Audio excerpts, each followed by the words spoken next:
Y pasa cada vez más rápido, no sé si te pasa, pero es una cosa. ¿Estos fueron 7 días? Sí, fueron 7 días. ¿Cómo andás? Con una intensidad muy particular, José. Un enorme placer de reencontrarte.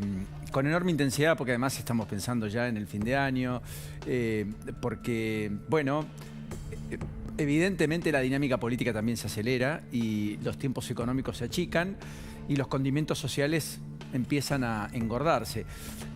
Da la impresión, de todas maneras, que el gobierno cierra una, otra vez, buena semana, con paz cambiaria, con acumulación de dólares. Cierra una semana, además, sin conflicto abierto con la política en principio, aunque en perspectiva el próximo martes podría recibir un revés si finalmente se confirma en la sesión en diputados para, digamos, regular el canje de deuda eventual que podría hacer el gobierno de cara al futuro y obligar al que el gobierno vaya al Congreso si es que así lo hace. Y después porque en el conflicto gremial le quebró el brazo a los dirigentes sindicales y los sentó a la mesa de negociación y efectivamente da la impresión que en la batalla frontal con cierta dirigencia gremial el gobierno se siente cómodo y la sociedad acompaña. Vos sabés, Paulino, que estaba pensando mientras te escuchaba, nosotros por nuestro oficio habitualmente nos centramos mucho en los peros, ¿no? En lo que falta y demás. Y te diría que esta semana en materia económica fue una semana que no le podés poner peros, ni vos ni yo. Digo, ¿por qué te digo esto? Empleo registrado rompió una racha que venía muy negativa. Hace tiempo veníamos hablando de la caída de la creación de empleo en el sector privado, o lo que en la jerga se llama empleo de calidad. Es cierto que esa brecha fue muy cortita porque es 0,2%, pero después de muchos meses de caída empieza a dar una vuelta.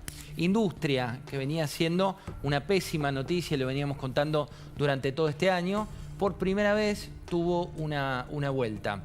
Blanqueo, un factor económico que, viste, muchos economistas que están más críticos del modelo dicen, bueno, este veranito se debe solo al blanqueo, pero el blanqueo también, Paulino, tuvo una muy buena noticia. Y la otra parte... 22.500 millones de dólares. Es un muy buen número. Primera fase. Muy buen número, muy buen número.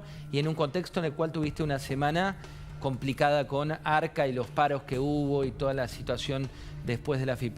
Y otro dato muy interesante es que la economía real, la que veníamos cuestionando o charlando muchas veces, que decíamos no están las inversiones o no vienen y demás, esta fue una semana de 3 anuncios que en conjunto suman más de 1.400 millones de dólares de inversión de 3 compañías que 2 de ellas se reunieron con el presidente, y la devolución de esos ejecutivos globales es que encontraron un presidente muy tranquilo y como muy asentado. Carrefour, entre otros, ¿no? 300 millones de dólares. Carrefour, 300 millones de dólares. Shell, 600 millones de dólares. También Pampa Energía, del grupo Minding, otros 450 millones de dólares.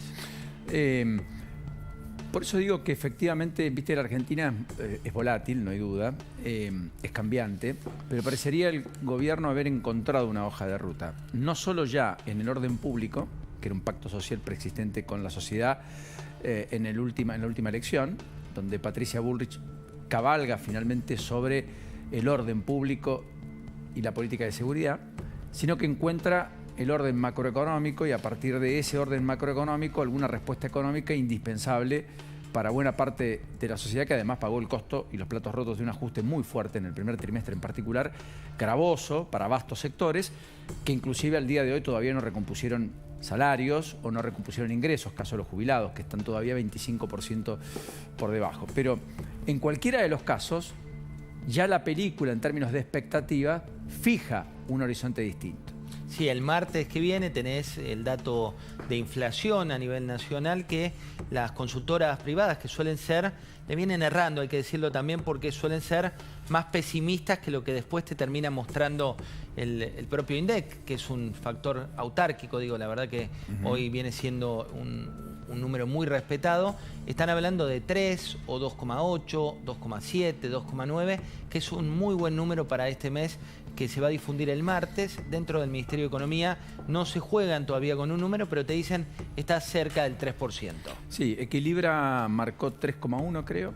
Exacto. Es una de las más altas, porque Libertad y Progreso habló del 2,7. Ecogo creo que era el 2,8, que es Marina del Polleto. Efectivamente. Hay alguna que dio 2,6 inclusive.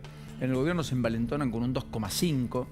después del 3,2 en la ciudad de Buenos Aires. Este se equilibra, que además marca una proyección para este mes de noviembre abajo del 3 otra vez, y en la primera semana efectivamente el 0,8 con movimientos de precios muy bajos.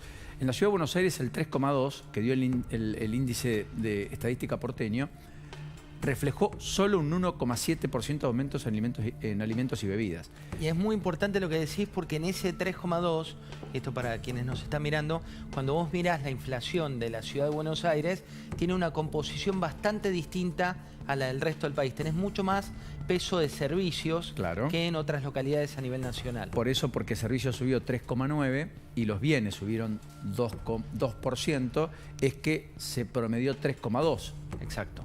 Porque lo que más subió fueron servicios financieros el 7%, agua, luz, vivienda, que estuvieron arriba del 4% por los aumentos regulados. También es cierto, hay algunos regulados que no se movieron. El que más bajo estuvo en términos de crecimiento fue transporte, creo que el 0,7%, porque efectivamente el gobierno 0,2%, ahí está. El gobierno tomó la decisión de aumentar subsidios para no validar aumentos de boletos. Ahí hay un punto, Paulino, porque... que en el interior sí se está dando con qué sé yo, costos de pasajes que están en 1.200 y hasta 1.500 pesos contra los 371 pesos que se pagan en la ciudad. Pero creo que estás dando con el punto de este análisis. ¿Por qué? Porque por un lado el gobierno había sufrido en las últimas encuestas de opinión o de percepción una leve baja, ¿te acordás? En los últimos meses, que se recupera en este mes, y cuando analizaban profundamente por qué era la baja, lo que te daba era que era por el incremento de servicios. Este mes que eso se pisó, hay que ver si se puede pisar o no en el mediano plazo, vuelve a tener una mejora en términos de la percepción de la sociedad, y una mejora también que está vinculada con este número, que justamente está atado a que las tarifas se pisaron por un tiempo. Bueno, hay que ver, porque todavía sigue el debate, ¿no? Si estamos frente a un tipo de cambio competitivo o no, porque después de la victoria de Trump, que ocurrió esta misma semana, donde en el gobierno hubo algarabía, el presidente va a estar con el presidente electo de los Estados Unidos la semana próxima en Florida, también con el vicepresidente, va a estar en una cumbre donde incluso va a ser orador y demás. Lo que está claro es que afloró otra vez el superdólar, se devaluaron las monedas regionales, la Argentina quedó un poco más cara de lo que era, y encima en la Argentina el dólar se plancha. Entonces, con una inflación que al mismo tiempo mensualmente es más alta que cualquier inflación anual de cualquier país desarrollado, inclusive los Estados Unidos, que andan en el 2,5. Quiero decir, esto no es un pero es para matizar, ayúdame José, porque todo esto que es un viento de cola enorme para el gobierno, tiene un enigma, un interrogante todavía no despejado del todo, no resuelto. En el gobierno creen que sí, no todos los analistas lo ven de ese modo, respecto a si este modelo con este dólar va a ser lo suficientemente competitivo y le va a permitir a la Argentina seguir acumulando reservas y al mismo tiempo balanza comercial favorable, es decir, exportaciones al mundo mayores a las importaciones que requiere la economía. Bueno, ahí hay otro de los puntos de análisis, te diría, más complejos del plan económico, y me parece muy bien que pongas ahí especial hincapié, porque es cierto que la mayor cantidad de críticas de los economistas, no del gobierno, están vinculadas con ese tema y se mantienen respecto de ese tema, salvo, por ejemplo, un Ricardo Arriazu que dice, yo soy el economista cordobés, creo que dice que voy a contramano por Libertador, todos venían de frente y ahora se están pasando varios de carril y se están dando vuelta. También es cierto que la devaluación que se produjo muy fuerte en Brasil al comienzo del triunfo de Trump, después se fue corrigiendo y aminoró la devaluación que tenía el real, con lo cual eso que se planteaba como una luz muy, pero muy preocupante, hoy te diría que es una luz más amarilla, la de la relación con Brasil, pero la cuestión de fondo es si este tipo de cambio es, como el gobierno nacional dice, muy competitivo a futuro, o como dice la oposición, que no es un tipo de cambio sustentable para que haya empresas que fabriquen en la Argentina.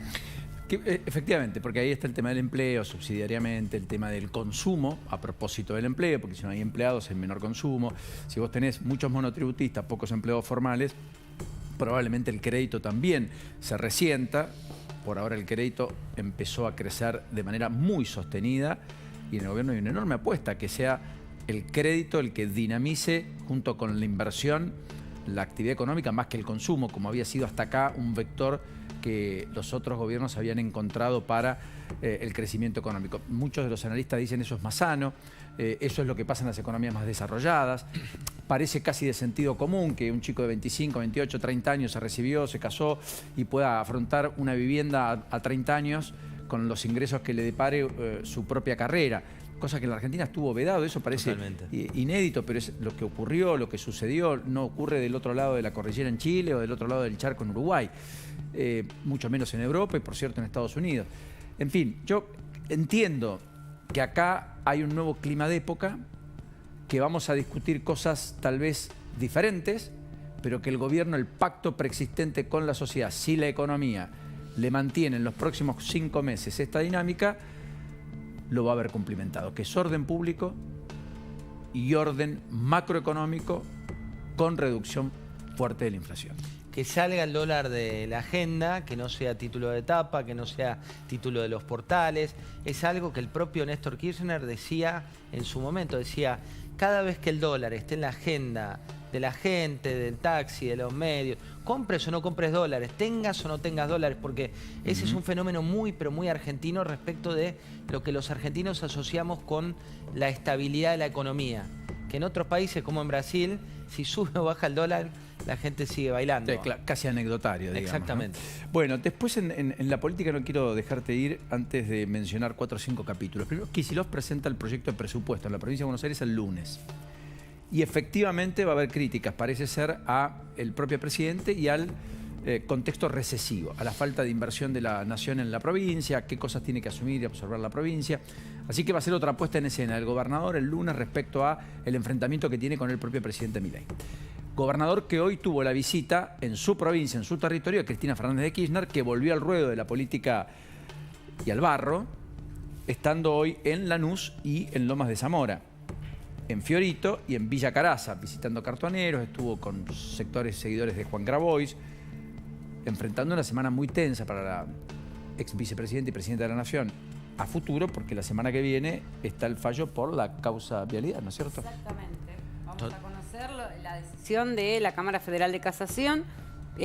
Extrañamente pusieron una fecha, la Casación no suele hacer esto, pero como se extendieron los plazos, Paulino, bueno, finalmente dijeron el día 13 a las 11 de la mañana vamos a saber si a Cristina le confirman o revocan la condena que dictó el Tribunal Oral Federal número 2 a 6 años de prisión e inhabilitación perpetua para ejercer cargos públicos. Un dato interesante también, Paulino, respecto a lo que planteabas de Kicillof. Hoy surgió la nueva encuesta de Giacobbe, que lo muestra con un 60% de imagen negativa, pero también es claro y me parece interesante como para analizar más allá de la foto actual cómo se va posicionando como el alter ego de Milei en todo, ¿no? Digo, independientemente que el tiempo actual o la foto actual de la política le da un crecimiento muy fuerte de su imagen negativa.